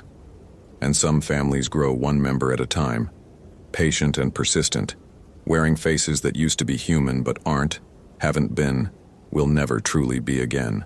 In the deep hollows of the Great Smoky Mountains where tourists snap photos and children play, and families make memories, things move between the trees that park rangers have learned not to investigate too closely. The missing person statistics are acceptable, the disappearances explicable, the odd details easily dismissed. And every few months, when someone new joins the Park Service, young, inexperienced, isolated, those things in the forest watch and wait and smile with teeth that remember what it was like to be human. The hunger never stops. The family always grows. And David Ramirez, who chose to die rather than feed, became a story that skinwalkers tell each other as a joke. The one who thought death was an escape. The one who didn't understand that some hungers transcend even death, that some infections burrow so deep they reshape the soul itself. Because here's the secret they don't tell you. Ramirez didn't die. The blade stopped his transformation, prevented him from becoming fully skinwalker. But it didn't kill the infection, it just paused it. Trapped him in the in-between state. Neither human nor animal nor spirit. Unable to move on. Unable to transform. Unable to do anything but watch. His consciousness still inhabits that spot in the forest. Bound to the place where he died, aware of every hiker that passes, every family that camps nearby, every vulnerable person that wanders too close. He tries to warn them, tries to scream, tries to do anything to prevent what happened to him from happening to others. But all that comes out is wind through the trees, and the skinwalkers laugh because they know the cruelest truth of all. There is no escape. Not in life, not in death, not in anything between. Once the infection touches you, once the change begins, you belong to them forever. David Ramirez belongs to them forever. And someday, maybe tomorrow, maybe in 100 years, when the conditions are just right and someone vulnerable enough wanders past his trapped spirit, the infection will spark to life again. We'll find a new host. We'll continue spreading. Because that's what skinwalkers do. They persist, they adapt, they infect, and they never ever stop hunting. Hope you felt genuine terror. If you appreciate authentic horror rooted in real folklore, consider following for more stories. Which moment scared you most? Share your theory about what happened. David Ramirez found the teeth first. Human molars, 47 of them, arranged in a perfect spiral on the frozen ground of Trail 14. He'd been a ranger in Superior National Forest for 11 years. 3 of those spent trying to forget, and he'd never seen anything like this. The spiral was precise, mathematical, each tooth pointing inward toward an empty center where the snow had melted away despite the 18-degree temperature. Steam rose from the bare earth, carrying a smell that reminded David of rendering plants and fever dreams. He radioed it in at 847 hours, his breath clouding in front of the Motorola's mesh speaker. Dispatch, Karen Lightfoot, who'd worked the desk since before David's time, took longer than usual to respond. When she did, her voice had an edge he'd only heard once before, 3 years ago, when they'd found what was left of Marcus. David pushed that thought down where it belonged, locked behind the same door that held all the other things from that winter. But the teeth kept pulling his attention back.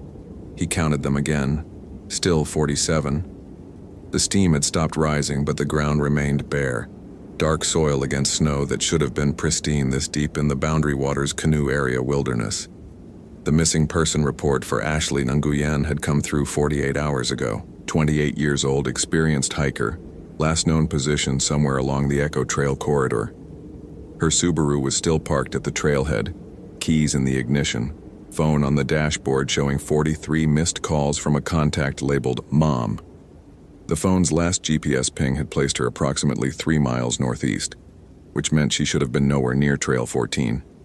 But then, neither should the other 3. David pulled out the case file he'd started keeping in his truck, the one he hadn't officially reported yet because he didn't want to sound like he was losing it again. Melissa Thornton disappeared 6 weeks ago during the new moon. Robert Chen, 4 weeks ago, also new moon. Thomas Whitmore, 2 weeks ago, same lunar phase. Now Ashley Nguyen. All experienced outdoors people. All vanished without logical explanation. All leaving behind evidence that made no sense. The teeth spiral was new, though. The others had left different signs. Melissa's campsite had been found with all her gear perfectly arranged in concentric circles, food unopened, fire never lit. Robert's backpack had been discovered hanging 30 feet up in a pine tree, contents meticulously organized by weight. Thomas's boots had been located filled with fresh blood that DNA testing couldn't identify beyond mammalian, possibly human, inconclusive due to degradation. David photographed the teeth from multiple angles, the camera's digital shutter clicking obscenely loud in the winter silence. The forest had that quality today, the one that made him think of held breath and watching eyes. No birds, no wind through the pines, just the creak of his insulated jacket and the sound of his own breathing, too fast, too shallow. He made himself slow down, count to 4 on the inhale, 6 on the exhale, like the department therapist had taught him. Doctor Morrison had cleared him for active duty 6 months ago, said he'd processed the trauma adequately, that survivor's guilt was normal and manageable. Dr. Morrison hadn't been there when they'd found Marcus torn open like a biology textbook diagram, hadn't seen what had been done to him, hadn't heard the sounds Marcus had apparently made before the end, based on what they could reconstruct from the frozen blood splatter patterns. The teeth gleamed in his flashlight beam, unnaturally white, too white. David bent closer, saw they'd been cleaned, scrubbed, possibly boiled. The roots were intact, removed carefully, surgically. He thought about the force required to extract a molar and felt his stomach lurch. His GPS unit showed his coordinates, 479483 to N, 91.3217 to W. Deep in the Boundary Waters, far enough from any established camp that Ashley Nguyen shouldn't have been here unless she'd gotten catastrophically lost. But the teeth suggested planning, purpose, ritual. You didn't accidentally arrange 47 molars in a perfect spiral. David's radio crackled. Ramirez, you still at the site? Affirmative. Collecting evidence. Winters is asking if you need backup. David thought about Jake Winters, 24 years old, 2 months in the service, still thought the job was about nature photography and helping lost tourists. Negative. I'll process the scene and return to base by 1400. Copy that. Be advised, we've got weather moving in. Fronts coming down from Canada, they're saying wind chill could hit -40 by tonight. Understood. He clicked off and stood, knees protesting. 42 years old and already feeling it in his joints. the cold settling into places that used to be resilient. The spiral of teeth stared up at him like an eye, pupilless and patient. David had grown up in Albuquerque, transferred to Minnesota because he'd wanted forests, real wilderness, the kind of solitude you couldn't find in the Southwest. His ex-wife, Jennifer, had left him because of that solitude, said he loved the trees more than her, and maybe she'd been right. After Marcus, he'd loved them even more, because trees didn't die screaming your name. He bagged each tooth individually, labeled them, photographed the spiral before disturbing it. Proper procedure, proper documentation, all the things that had failed to save Marcus but might save someone else. The empty center of the spiral bothered him most. He knelt, touched the bare earth with one gloved finger, still warm. He pulled out a soil thermometer, took a reading. 68 degrees Fahrenheit. Impossible. The air temperature was 18. The ground should be frozen solid. He collected a soil sample, sealed it, labeled it. Behind him, a branch cracked.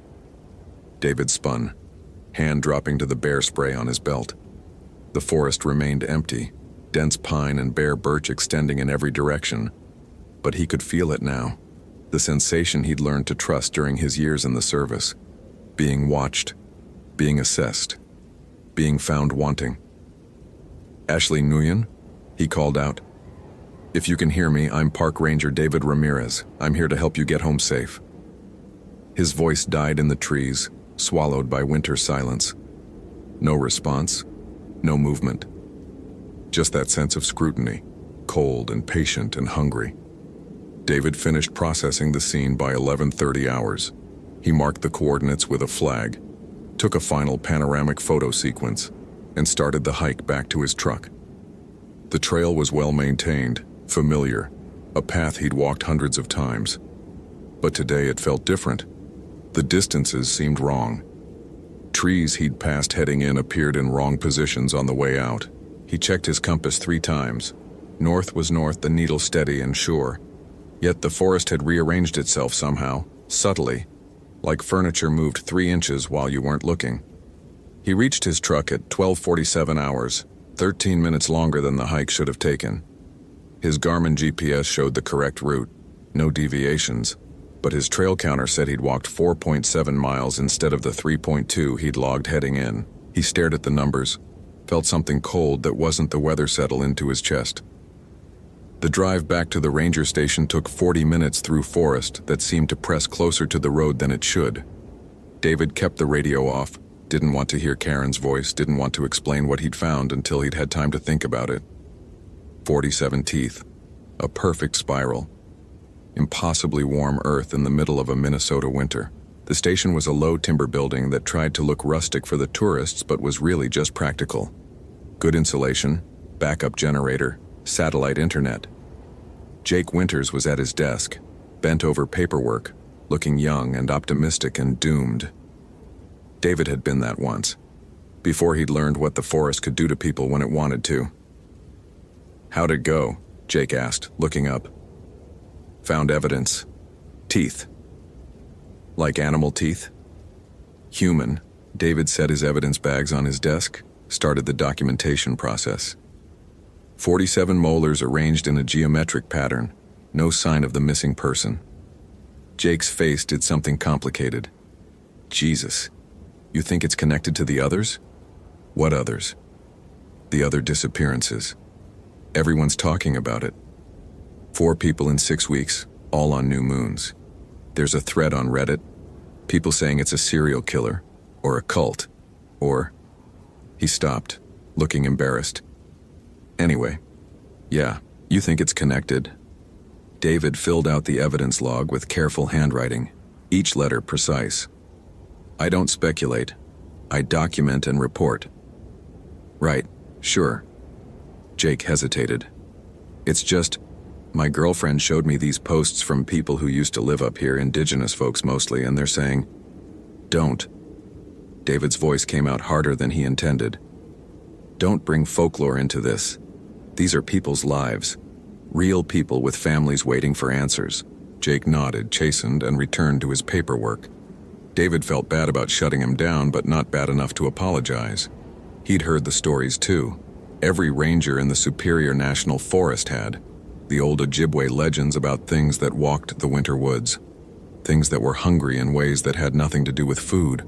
Wendigo, they called it, though the pronunciation varied by tribe, and the details shifted with each telling. A spirit of cannibalism and endless craving, born when a person ate human flesh during desperate times, or sometimes just born, malevolent and patient, waiting for the right kind of hunger to take root in human hearts. Marcus had mentioned it once, joking around a campfire during a training exercise. They'd been partners then, best friends, the kind of close that comes from trusting someone with your life in the wilderness. Marcus had done the research, read the academic papers, talked about psychosis and cultural context and how the legends emerged from very real fears about starvation and isolation during brutal winters. The next week, something had gutted him like a deer and arranged his intestines in patterns that looked almost like writing. David's hands shook as he logged the final evidence notation. He closed the file, locked it in the secure cabinet, and told Jake he was calling it a day. The drive home took him past the spot where they'd found Marcus, a stretch of Trail 9 that looked like every other stretch of forest, but carried a weight that made David's chest tight every time. He didn't slow down. He'd learned that lesson. His cabin was 8 miles from the station, isolated by preference and necessity. After Jennifer left, he'd moved farther into the woods, bought a place with solar panels and a well and good sight lines in every direction. Neighbors were a theoretical concept. The nearest house was 3 miles away, occupied seasonally by a retired couple from Duluth who hadn't been back since last summer. He parked, grabbed his pack, and stopped halfway to the door. Something was wrong with the porch. It took him a moment to identify what. The firewood he'd stacked that morning had been rearranged, not scattered or knocked over. Rearranged. The logs were now in a different configuration, sorted by size, arranged in a pattern that looked almost intentional. David drew his service weapon, a Glock 22 he'd carried for 8 years, and never fired outside the range. The cabin door was still locked, windows intact. No footprints in the snow except his own from this morning. He checked the perimeter, found nothing, cleared the interior room by room. Everything exactly as he'd left it, but the firewood stayed rearranged on the porch, and when he went back outside to look at it, really look at it, he saw the pattern was the same as the tooth spiral. Concentric circles around an empty center. 47 logs, counted twice to be sure. He brought them all inside, locked the door, checked that it was locked, then checked again. His hands were shaking worse now, and he recognized the onset of a panic attack. Elevated heart rate, shallow breathing, that sense of the walls getting closer. He made himself sit down, made himself breathe. 4, count in, 6 count out, like Dr. Morrison taught him. The therapist had been clear about triggers. Isolation could be one. Stress was definitely one. Anything that reminded him of Marcus's death absolutely was one. But this wasn't a trigger. This was something happening, something real. Something that wanted him to know it could reach his home, could touch his things, could come as close as it wanted while he was away. David heated a can of soup for dinner, didn't taste it, threw most of it away. He cleaned his service weapon, checked his ammunition, told himself he was being paranoid, and took out his bear spray anyway, set it next to the bed. The cabin had good locks, solid construction, windows that showed the forest in every direction. He'd always found that comforting. Tonight it felt like living in a fishbowl. Sleep came in fragments, broken by dreams of teeth and spirals, and Marcus's voice calling his name from somewhere deep in the woods. At 0300 hours, David woke to the sound of something scratching at his bedroom window. He grabbed his flashlight, aimed it at the glass. Nothing there. Just darkness and his own reflection, hollow-eyed and afraid. But on the sill outside, arranged in the snow, were more teeth. He counted them through the glass. 47. A perfect spiral. Steam rising from the center. He didn't sleep after that. He sat in his living room with the Glock on his lap and the bear spray next to him and all the lights on, watching the windows waiting for dawn. The forest pressed close, patient and hungry, and David remembered something Marcus had told him during that last campfire talk. "The thing about the Wendigo," Marcus had said, staring into the flames, "is that it doesn't just hunt you. It makes you like itself.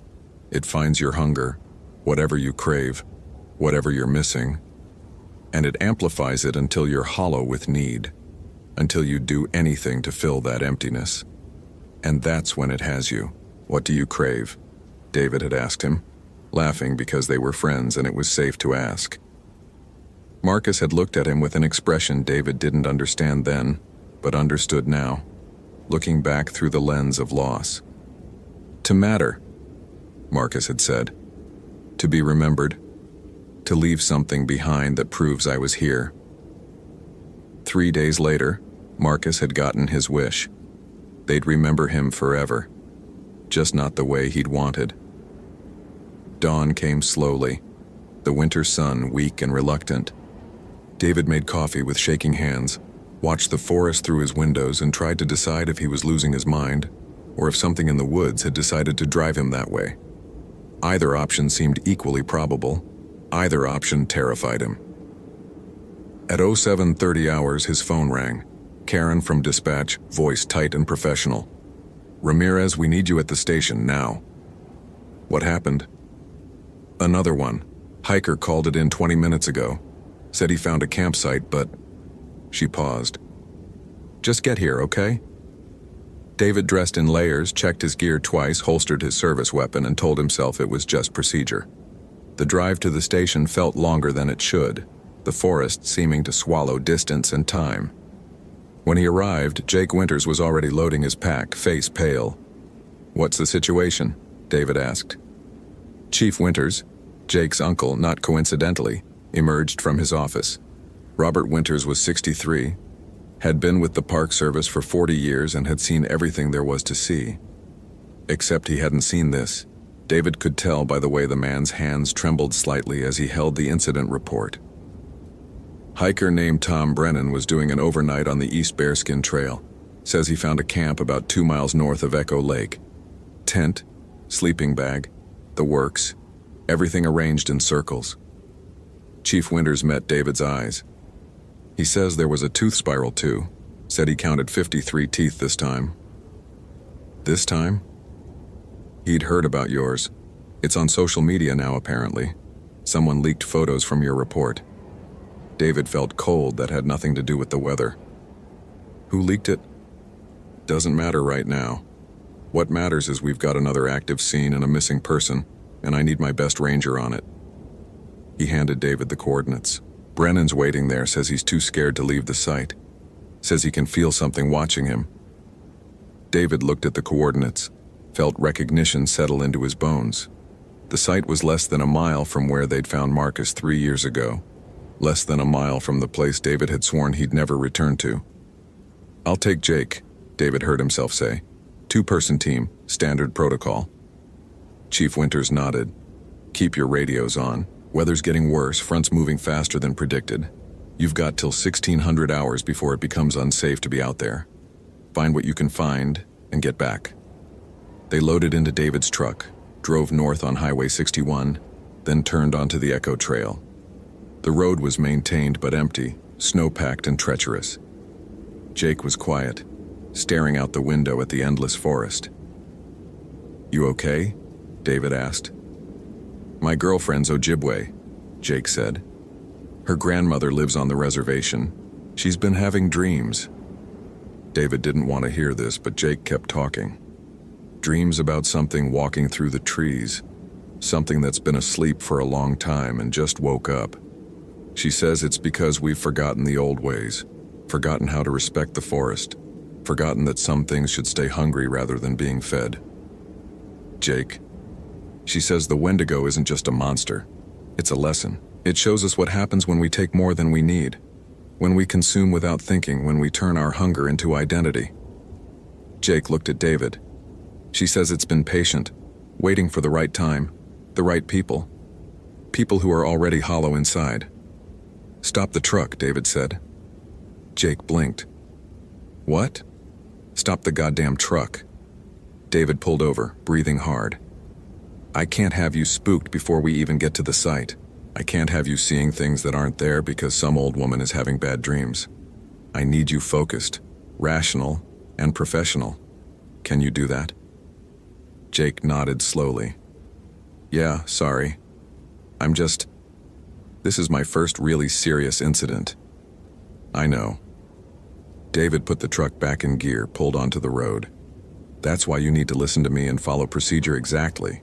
No speculation, no folklore, just observation and documentation. We find evidence, we document it, we get out. Understood? Understood. They reached the trailhead at 09:15 hours. Tom Brennan was waiting in a newer Jeep Cherokee, visible through the windshield, smoking a cigarette with shaking hands. He was mid-50s, graying beard, expensive outdoor gear that had been used hard. When he saw them, he climbed out fast, stubbed out the cigarette. Thank God. I've been sitting here for 2 hours. I didn't want to leave. Thought someone might need me to show you where it is, but I also didn't want to stay there alone, you know? That place feels wrong. We'll need you to guide us to the site, David said. Then you can return to your vehicle while we process the scene. Gladly. Jesus, I've been hiking these woods for 20 years, never felt anything like that before. The hike was 45 minutes. Tom setting a pace that was just shy of running. He kept looking over his shoulder, kept touching his chest like he was checking for his heartbeat. David recognized the signs of acute stress, the way fear could get into your cells and make itself at home. The campsite appeared exactly where Tom's GPS had indicated. A tent, green and relatively new, pitched in a small clearing surrounded by white pine. The sleeping bag was laid out perfectly flat inside, zipped up, undisturbed. The cooking gear was arranged in concentric circles around a fire ring that had never been used. David could tell by the untouched snow inside it. And in the center of the clearing, taking up a space about 6 feet in diameter, was the spiral. 53 teeth this time. All molars. All cleaned and bleached white. All pointing inward toward that same impossible bare earth. Steam rising slowly into the frigid air. Mother of God, Jake whispered. Tom was backing away. I'm going back to my car. I've got your radio frequency. Call me when you're done, I'll give my statement at the station. Mr. Brennan? But Tom was already moving, fast. Not quite running, but close. David watched him disappear into the trees, then turned to Jake. Start documentation.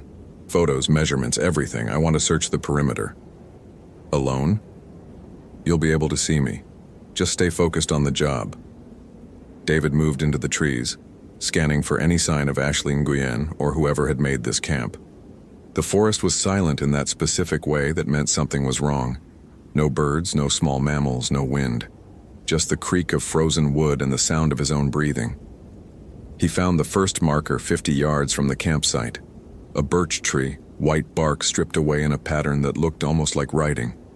He photographed it, tried to make sense of the symbols. They reminded him of something he'd seen before, something Marcus had shown him from his research on indigenous languages. The second marker was another 50 yards out, a stone cairn that definitely hadn't been there before, rocks stacked in impossible balance. The third was a deer carcass, frozen solid, organs removed and arranged on the snow in that same spiral pattern. David's stomach turned over. The removal had been surgical, precise, done with knowledge of anatomy. David! Jake's voice, sharp with fear. David ran back to the campsite, found Jake standing rigid, pointing at the tent. The zipper was opening, by itself. Slowly, precisely, the metal teeth separating one by one. David drew his service weapon, moved closer. The tent flap fell open. Inside was a person. For a moment, David's brain insisted it was Ashley Nguyen, female, Asian, the right age. But something was profoundly wrong with the proportions.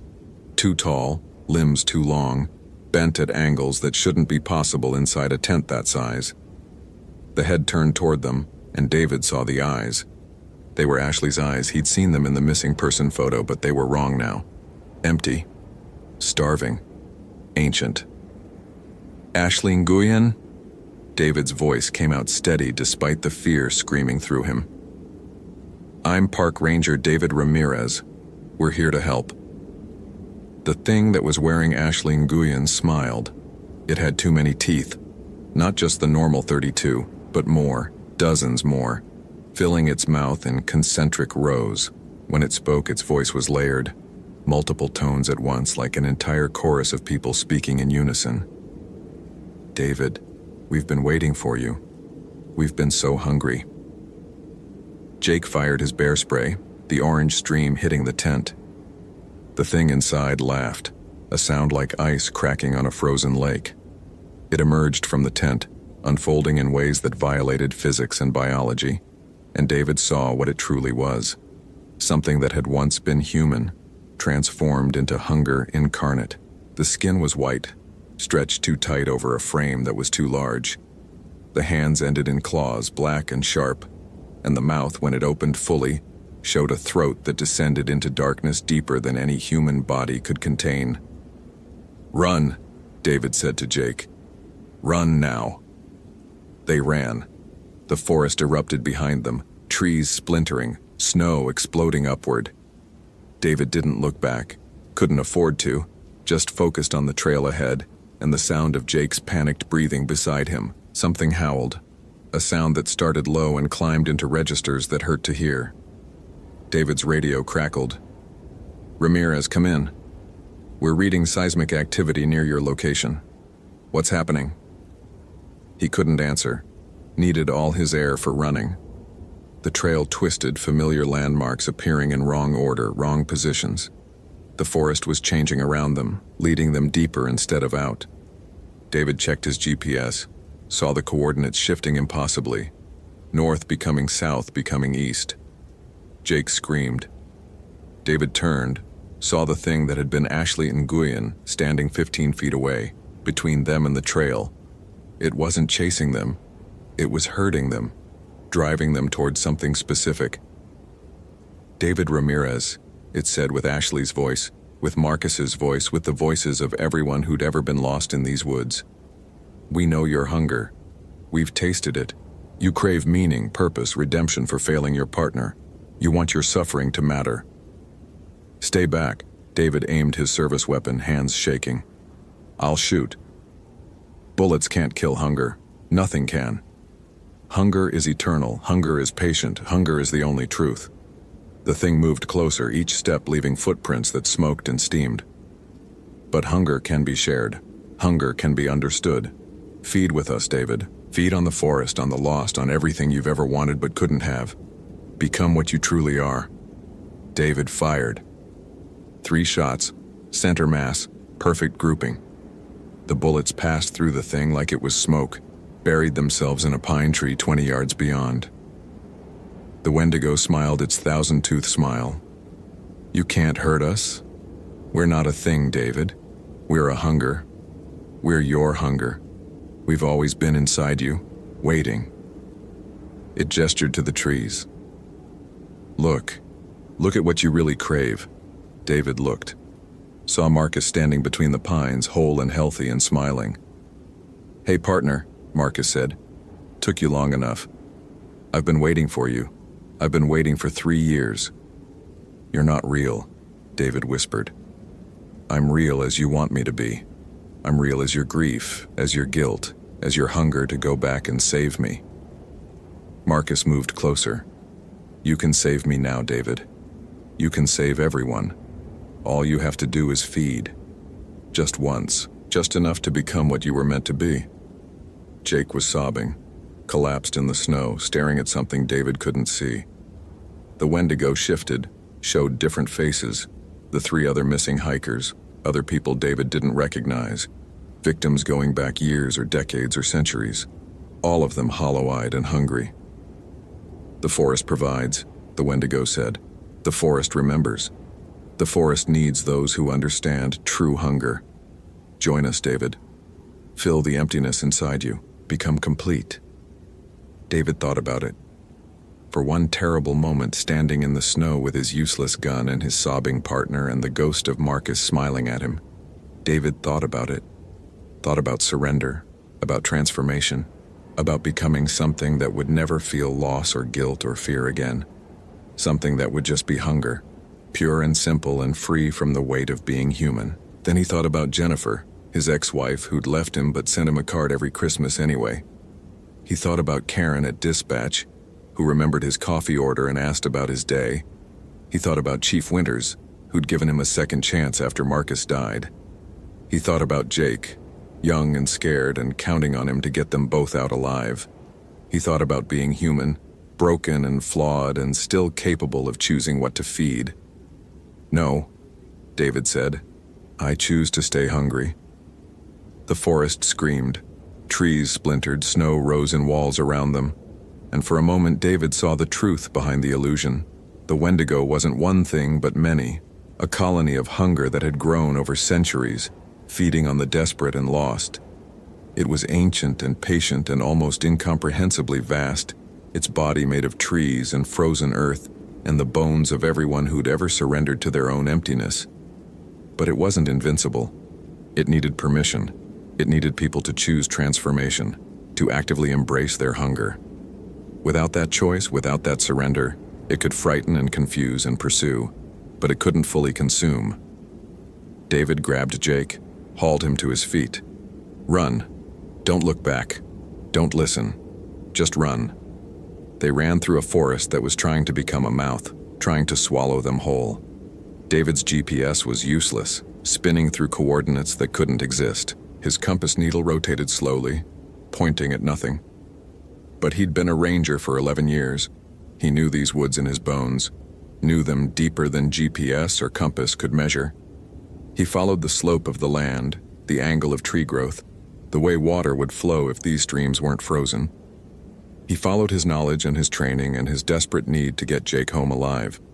The forest fought them. Trees fell across their path, snow became quicksand. The temperature dropped so fast David felt ice forming in his lungs. Behind them, the Wendigo howled in voices that were Ashley Nguyen and Melissa Thornton and Robert Chen and Thomas Whitmore, and everyone who'd chosen hunger over humanity. But ahead through the trees, David saw something the Wendigo couldn't touch. Highway 61, gray asphalt and yellow lines, civilization and structure, and the choice to remain finite. They burst from the tree line, collapsed on the roadside, and the forest stopped at the edge like it had hit an invisible wall. A car screeched to a halt. An elderly couple, the man jumping out. "Jesus Christ, what happened? You boys need a hospital?" David managed to nod, managed to protect Jake as they were loaded into the back seat, managed to stay conscious as they drove south toward Grand Marais and safety and everything the Wendigo could never reach. In the rearview mirror, he watched the forest recede, watched the trees that had tried to consume them return to just being trees. But he knew the truth now. The Wendigo was patient. The Wendigo was permanent. And the hunger never really went away. It just waited for moments of weakness, for times when emptiness felt easier than the burden of staying human. The hospital kept them overnight, treated them for exposure and shock and symptoms the doctors couldn't quite categorize. Chief Winters came, took their statements, and didn't call them crazy even though he should have. Tom Brennan had disappeared.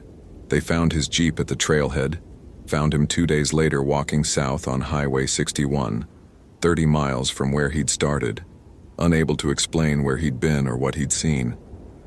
The doctors diagnosed a fugue state. David didn't correct them. Ashley Nguyen was never found. Neither were the others. The search was officially suspended after 2 weeks, unofficially abandoned the moment Jake and David gave their statements. Chief Winters quietly redistributed assignments to keep rangers away from that section of forest.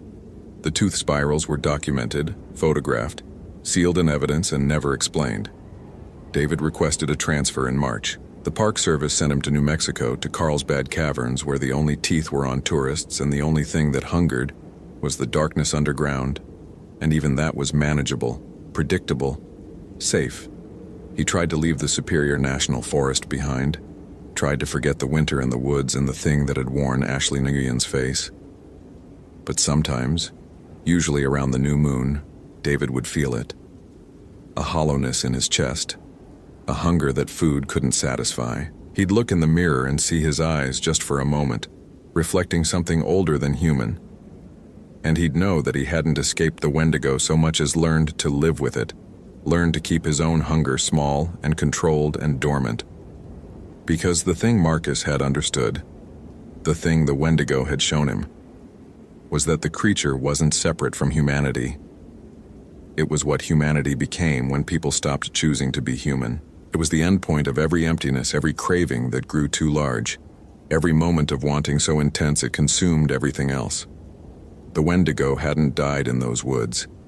It was still there, patient and permanent, waiting for the next person to choose hunger over humanity, waiting for someone to say yes instead of no, waiting with the patience of something that had outlasted civilizations and would outlast anything humans could build to keep it contained. And sometimes late at night in his new apartment in New Mexico, David would hear it calling.